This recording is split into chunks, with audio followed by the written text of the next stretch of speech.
Hey everybody, this is Aaron. Just throwing out an ask here for data. Here's what I'm building. Okay, share screen. All right. I need help to find specific types of biomarker data for basically anything, any type of biomarkers that exist, but they have to be correlated with age, and they have to be the graphs themselves have to be built in a specific way.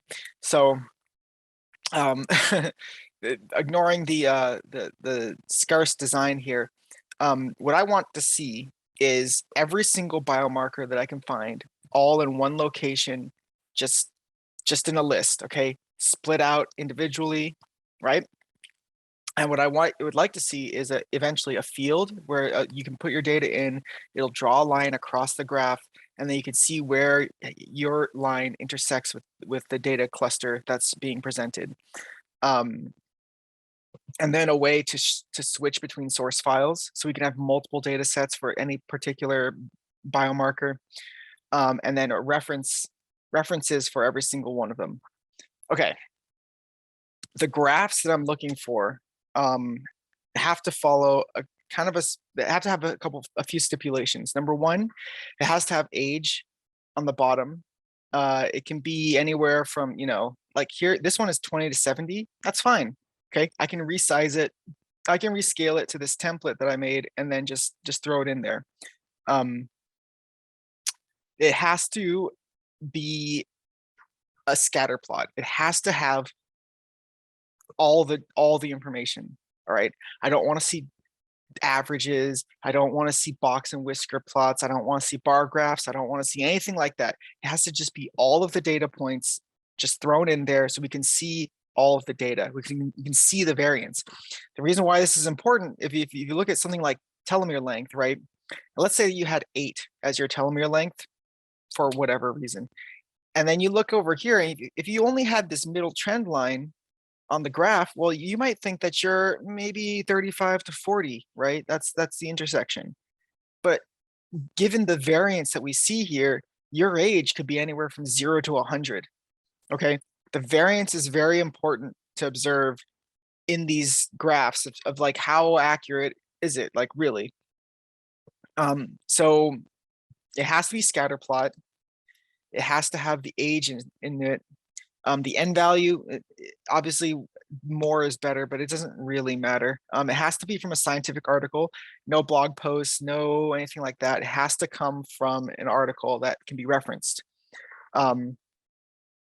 And let's see, there was one more thing. What was the other thing? Oh, it was right in the tip of my tongue. It'd be very preferable if it was from normal people, right? It wasn't part of a disease study or something about like, oh, we were studying cancerous individuals and here's what. No. See, and here's why. If we go to this paper here, this is about cardiovascular biomarkers and plasma albumin. They're showing these biomarker data sets over time, right? So age 50 to 110, which is a great long age range and stuff like that. But the problem is that they've got 2 data sets here. They've got, one of them is CV abnormality, cardiovascular abnormalities, and then the other one is no CV abnormality.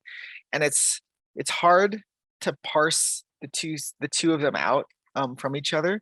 So what I would like to see is just the normal stuff, just a normal human, no diseases or whatever, or no known diseases. Maybe they'll have diseases, but that's baked into the chaos of the gathering of information.